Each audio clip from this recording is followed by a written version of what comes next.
How many times have you heard that Israel occupies the West Bank? Probably more times than you can count. But have you ever asked yourself whether it's true, or even what it means? Let's do so now in the most objective way possible.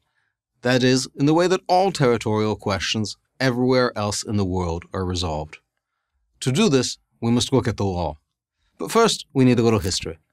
Up until 100 years ago, the areas now called Israel, the West Bank, Gaza, and all the countries around them were part of the Ottoman Empire, which ruled over a vast area and many peoples. Neither the Jews nor those Arabs we now call Palestinians had a state, though the Jews had a nationalist movement calling for one. Everything changed after World War I. The Ottomans fought on the losing side with Germany. By the end of the war in 1918, their empire had disintegrated, leaving the British and French in control of much of its territory. In earlier times, the victors would likely have kept this land as colonies for themselves, but there was a new spirit of democracy in the air. The Allies, including the British, French, and Americans, agreed that the former Ottoman lands should be allowed to become independent nation-states. After the war, the nations of the world created the League of Nations, a precursor to the United Nations. Meeting in San Remo, Italy in 1920, they set up what was known as the Mandate System. The colonies of the defeated powers, Germany and the Ottoman Empire, were converted into distinct geopolitical entities, which became the countries now known as Iraq, Lebanon, Syria, and Jordan. None of this is controversial. There was one other mandate issued, the Mandate for Palestine.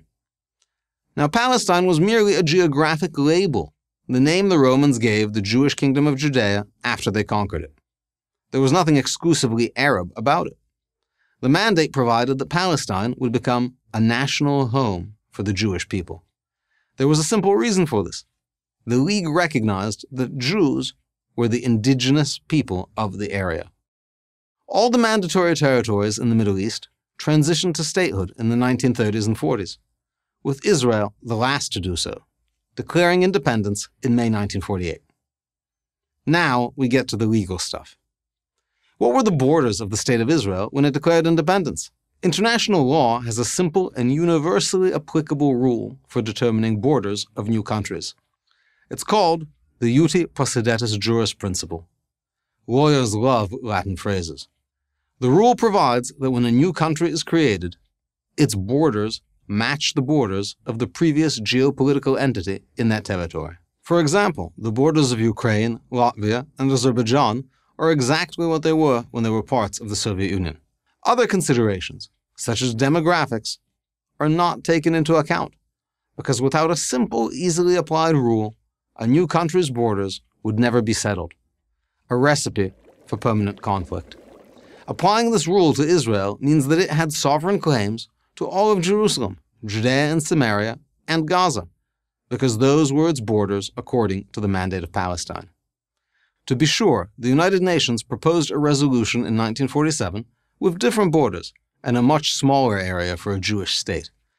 But that resolution was a non-binding recommendation, nothing more. It did not have the force of law. We know what happened next. Upon declaring independence, Israel was immediately invaded by 5 Arab armies seeking to destroy it. Israel survived, but Jordan managed to seize parts of Jerusalem, as well as Judea and Samaria, which it dubbed the West Bank. All the Jews living in these areas were expelled, or to use the contemporary term, ethnically cleansed.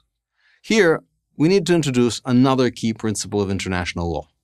A war of aggression cannot be used to change another country's borders.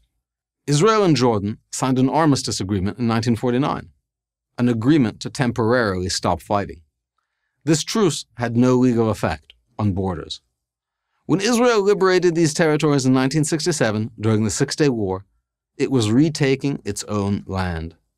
You can't occupy land that belongs to you. So where are we now? In 1994, the Palestinian Authority was established as part of the Oslo Accords. Israel didn't have to agree to this, but it did. While not being a sovereign state, the PA operates independently of Israel. The PA, not Israel, governs the lives of Palestinians living in the West Bank.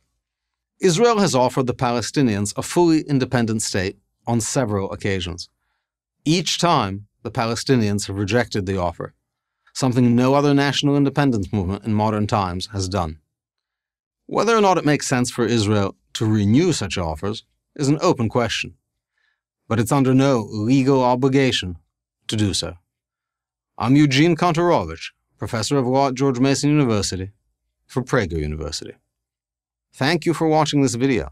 To keep PragerU videos free, please consider making a tax-deductible donation.